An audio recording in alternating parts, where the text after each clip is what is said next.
halkan waa ka wararka waxay ku soo dhawaataan wararkii ugu dambeeyay ee Soomaaliya qodobada daawan doontaana waxaa ka mid noqon doona ciidamada dawladda oo al-shabaab kala wareegay deegaano muhiim ah maxaa ka jira in dagaalkaas uu ka qayb qaatay Saadaq John loolan nooc cusub ah oo ka bilowday Muqdisho iyo mucaaradka waji kale la soo baxay mas'uul ka tirsan Puntland oo diiday inuu xilka wareejiyo iyo xiisad ka taagan Puntland dawladda federaalka Itoobiya oo qaadaysa tallaabo abuuri karta dagaal ku aadan wabiga Nile qodobadaas oo faahfaahsan ayaa daawan doontaan haddii ay tahay markii kuugu horeysay aad soo booqato subscribe inoo saar YouTube-keena asxaabtaadana u share gareey oo muuqaalka like inoo saar si saaxiibo wanaagsan oo adigoo kale mid aan u yeelano wararka ka imaanaya koonfurta gobolka Mudug ayaa waxay sheegayaan in saaka ciidanka xoogga dalka Soomaaliyeed qaybta 12aad iyo kuwa daraawiishta dawlad goboleedka Galmudug ay la wareegeen deegaanka lagu magacaabo Bacadweyn iyo deegaanka kale ee lagu magacaabo Qaycad oo horey ugu sugnaayeen dagaalyahanno ka tirsan al-shabaab saraakiil ka tirsan daraawiishta dawlad goboleedka Galmudug ayaa waxa ay sheegeen in xalay howlgal qorsheysan ciidanku ay ku qaadeen ayna gacanta ku dhigeen Bacadweyn iyo deegaanka kale ee lagu magacaabo Qaycad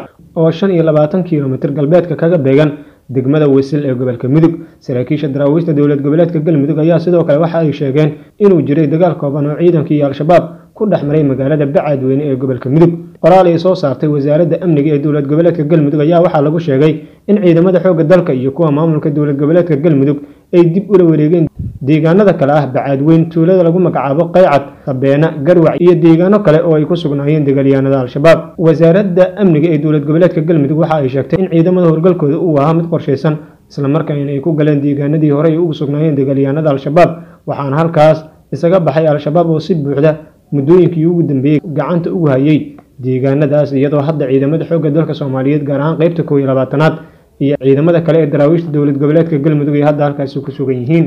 howlgalkan ciidamadu ay ka fuliyeen halkaas ayaa waxa uu imaanaya iyadoo muddooyinkii ugu dambeeyay deegaanada maamulka Galmudug uu ka dhacayay dagaal u dhaxeeya dagaalyahanada al-shabaab iyo ciidamada daraawiishta dawlad goboleedka Galmudug oo garab ka helaya kuwa qaybta 12aad ee ka howlgala deegaanada maamulkaasi qasaare kala duwan ayaana muddooyinkii ugu dambeeyay ka dhalanayay dagaaladii ka dhacay deegaanada maamulka Galmudug dhinaca kale xaalad deganaanshaha ayaa hadda waxaa laga dareemayaa deegaanka lagu magacaabo Bacadweyn ee koonfurta gobolka Mudug halka oo galinkii hore ee maanta howlgal qorsheysan ciidamada xoogga dalka Soomaaliyeed ay ka fuliyeen howlgalkan ayaa waxaa ka qayb ahaa saraakiil ciidamada badbaado qaran ku jiray sida Saadaq John taliyayaasha ciidamada danab iyo daraawiishta dawlad goboleedka Galmudug iyo Saadaq John ayaa waxa ay si wada jir ah howlgalkaas iyagu ay ayeen kuwa hogaaminaya kuwa oo si nabad ah ku galay deegaano badan oo ku yaala maamulka Galmudug oo al-shabaab horey ugu sugnaayeen ciidamada dib u la wareegay Bacadweyn ayaa durba bilaabay howlgallo miina baaris ah waxaana halkaas laga fujiyay calan al-shabaab ay ku dhajiyeen deegaanka Bacadweyn ee gobolka Mudug taliyaha la dagaalanka argagixisada ee dawlad goboleedka Galmudug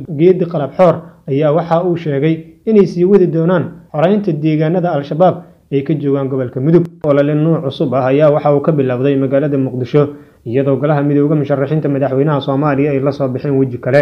doorashada xildhibaanada labada aqal ee baarlamaanka Soomaaliya ayaa waxaa la filayaa in dhawaan ay ka bilowdaan magaalooyinka Muqdisho iyo qaar ka mid ah magaalooyinka dawlad goboleedyada dalka doorashadaas ayaana waxay sanadkan u muuqataa mid adag oo xiiso gooniya leh waxaa golaha midowga musharaxiinta madaxweynaha Soomaaliya u taagan xilka madaxweynaha Soomaaliya qaarkood ay magaalada Muqdisho ka bilaabeen walaalo cusub oo ay ku kasbanayaan odayaasha dhaqanka iyo ergada laga yaabo inay soo doortaan xildhibaanada codkooda lagu kala bixi doono xubnaha ugu cadcad ee musharaxiinta ayaa xarumahooda waxa ay ku martigelinayaan odayaasha saxiixayaasha ah ee soo qoraya ergada iyo sidoo kale odayaasha kale ee saameynta ku dhex leh beelaha oo iyana wax ka soo xulaya ergada jufooyinka hoose musharaxiinta ayaa odayaasha iyo ergooyinka qaar laga yaabaa in doorashada ka qayb galaan ka codsanaya in ay soo doortaan musharaxa markaasi ay la rabaan inuu ka soo baxo kursiga xildhibaannimo waxa ayna musharaxiinta ballanqaadyo kala duwan ay u sameeyeen odayaasha iyo xubnaha kale ee ay la kulmeen haddii ay soo saaraan shakhsiyaadka ay rabaan waxaana sidoo kale olole cusub hadda si weyn looga dareemayaa gudaha magaalada caasimadda ee Muqdisho taa oo ay wadaan golaha midowga musharaxiinta madaxweynaha Soomaaliya oo doonaya in xildhibaano iyaga ay rabaan oo kaliya la doorto si madaxweyne Maxamed Cabdullaahi Farmaajo uusan ugu soo bixin xilka madaxtinimo ee dalka isla markaana ay aad kaga soo horjeedaan in madaxweyne Farmaajo mar kale uu noqdo musharaxiinta u taagan xilka madaxweynaha Soomaaliya ayaana wata shakhsiyaad dhowr ah oo ay doonayaan in ay ka mid noqdaan baarlamaanka cusub ee la soo dooranayo waxayna musharaxiinta qaar durba ay bilaabeen odayaasha ay ka gadaan xubnaha ay iyagu wataan golaha midowga musharaxiinta madaxweynaha Soomaaliya ayaana sidoo kale waxa la filayaa in magaalada Muqdisho arrintaas hadii ay ka dhaqan galiyaan kadib ay gaaraan magaalooyinka kale ee dowlad goboleedyada dalka kuwa oo iyana la filayo inay ka dhacdo doorashada xildhibaanada labada aqal ee baarlamaanka Soomaaliya. Xildhibaanada la filayo in ay doortaan madaxweynaha Soomaaliya ayaa hadda waxaa la filayaa in maalmaha soo socda la soo xulo, iyadoo golaha midowga musharaxiinta madaxweynaha Soomaaliya ay doonayaan in saameyn mug leh ay ku yeeshaan xildhibaanada soo bixi doona, kuwa oo ay ka doonayaan in codkooda ay ugu deeqaan golaha midowga musharaxiinta madaxweynaha Soomaaliya mid ka mid ah si meesha looga saaro madaxweyne Maxamed Cabdullaahi Farmaajo oo 4 sano ee la soo dhaafay Soomaaliya hogaaminayay aadna isku necib yihiin golaha midowga musharaxiinta madaxweynaha Soomaaliya. Madaxweyne Maxamed Cabdullaahi Farmaajo iyo golaha midowga musharaxiinta ayaa waxa u dhaxeeyay xurguf aad u daran, iyadoo ra'iisul wasaare Maxamed Xuseen Rooble dhowr jeer golaha midowga musharaxiinta madaxweynaha Soomaaliya uu ka dalbaday in ay isdejiyaan isla markaana wax walba wada hadal lagu dhameeyo. golaha midowga musharaxiinta madaxweynaha Soomaaliya muddo kordhin ay kasoo horjeedeen isla markaana xildhibaanada golaha shacabka ee baarlamaanka Soomaaliya ay u sameeyeen madaxweyne Maxamed Cabdullaahi Farmaajo ayaa waxa ay sababtay in Muqdisho ay soo galaan ciidamo ka tirsan militariga Soomaaliya kuwa oo ka soo roqoonsaday gobolada dalka si ay u baajiyaan muddo kordhintii loo sameeyay madaxweyne Maxamed Cabdullaahi Farmaajo. ciidamadaas iyo ciidamo kale oo ka tirsan kuwa dowladda federaalka Soomaaliya ayaana waxa ay ku dagaalameen gudaha magaalada caasimadda ee Muqdisho, gaar ahaan degmooyinka dhacdhanka waqooyi ee gobolka Banaadir. khasaare kala duwan ayaana waxa uu ka dhashay dagaalkaas dhexmaray labada ciidan ee militariga ah iyo ciidamada kale ee booliiska ah ee dowladda federaalka Soomaaliya ay u soo tababaraan dowladaha shisheeye ee Soomaaliya ciidamadooda tababarka siiya. madaxweyne Maxamed Cabdullaahi Farmaajo iyo golaha midowga musharaxiinta madaxweynaha Soomaaliya ayaa muddooyinkii ugu dambeeyay xiriirka u dhaxeeya labadooda waxa uu ahaa mid aad u xun, iyadoo la filayo in maalmaha soo socda golaha midowga musharaxiinta madaxweynaha Soomaaliya xubno matalaya ay tagaan magaalooyinka dowlad goboleedyada dalka xarumaha u ah si ay madaxda dowlad goboleedyada dalka kaga dhaadhiciyaan in madaxweyne Maxamed Cabdullaahi Farmaajo uusan mar labaad soo laaban karin, iyagoo sidoo kale la filayo inay hordhigaan codsiyo fara badan oo ku aadan in xildhibaanada la soo dooranayo la soo ogeysiiyo golaha midowga musharaxiinta madaxweynaha Soomaaliya, iyagoo doonaya in lacago fara badan ay arrintaasi ku bixiyaan. waxaa maanta magaalada Muqdisho lagu qabtay doorashada xubnaha guddiga maamulaya doorashada heer dowlad goboleed ee maamulka Puntland, taas oo lagu qabtay hotelka lagu magacaabo Biis.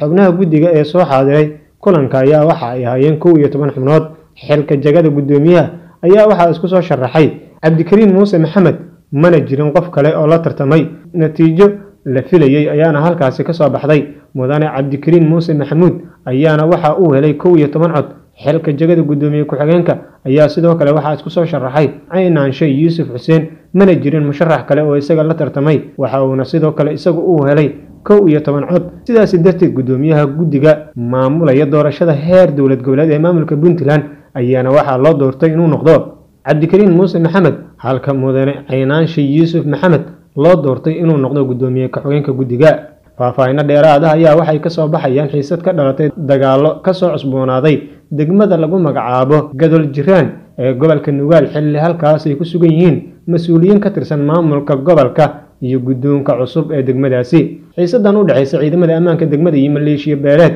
ayaa waxa ay timid kadib markii gudoomiyihii hore ee degmadaasi Axmed Yare uu sheegay inuusan xilka ku wareejin doonin maamulka ku-meelgaarka ah ee degmadaasi dhowaan loo soo magacaabay. maleeshiyaadka taageersan gudoomiyihii hore ayaa la sheegay inay qabsadeen xarunta dowladda hoose ee degmada, taasi oo keentay in iska horimaad dhex maray iyaga iyo ciidamo ka tirsan kuwa ammaanka gobolka Nugaal oo dhowaan degmadaasi gaaray. dad ku sugan degmada lagu magacaabo Gadol Jiraan ayaa waxa ay xaqiijiyeen in rasaas goosgoos ah ciidamada iyo kuwa kale ee maleeshiyaadka halkaas ku dhex martay, iyadoo kooxda maleeshiyaadka ah ay taageersan yihiin gudoomiyihii hore ee degmadaas, inkastoo uusan jirin khasaare la soo wariyay oo ka dhashay xiisadaasi. dowladda Itoobiya ayaa waxa ay qaadaysaa tallaabo sababi karta dagaal oo ku aadan webiga Niil. wasiirka waraabka ee dalka Masar ayaa sheegay Isniintii inuu helay ogeysiis rasmi ah oo dalka Itoobiya ka yimid, kaas oo ku saabsan inay bilaabayaan buuxinta kaydka biyo-xireenka weyn ee loo yaqaano GERD sanadkii labaad. Masar ayaa dhinaceeda ku wargelisay Itoobiya diidmo qayaxan oo ay ka qaadatay tallaabadaas,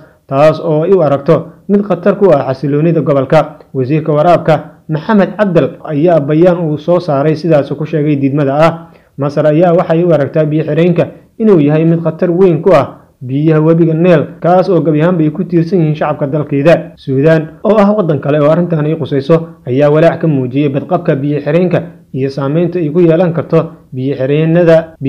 iyo xarumaha biyaha. baaxadda uu qaadayo biyo-xireenkan waxay ku xirnaan doontaa xaddiga roobka ka da'aya Itoobiya, mana aragno wax saameyn ah oo hadda laga dareemayo webiga Nile. Waxa ay qaadanaysaa bil ama bil iyo bar, ayuu yiri afhayeen u hadlay wasaaradda waraabka dowladda Masar oo la yiraahdo Maxamed, isagoo sidaas u sheegay telefishinka maxalliga ah ee dalkaasi ka jira. Masar iyo Suudaan ayaa waxay wadaan oo la diblomaasiyadeed oo ku saabsan heshiis sharci ah oo ku saabsan howlgalka biyo-xireenka, laakiin wadahadallada ayaa marar badan hakad galay. Golaha ammaanka ee qaramada midoobay ayaa la filayaa inay ka hadlaan arrintan maalinta Khamiista ah, waxaana bayaan uu soo saaray wasiirka waraabka beeraha ee dowladda Masar lagu sheegay in warqad uu u qoray golaha ammaanka ee qaramada midoobay si loogu wargeliyo dhacdooyinkii ugu dambeeyay. Itoobiya ayaa waxa ay sheegtay in ugu dambeyntii ay adeegsanayso xuquuqdeeda ku aadan biyaha webiga Nile oo muddo dheer ay maamulayaan wadamada deriska la ah. Safiirka Itoobiya u fadhiya Khartoum ayaa Axaddii sheegay in Masar iyo Suudaan ay horeyba u ogaadeen faahfaahinta 3 sano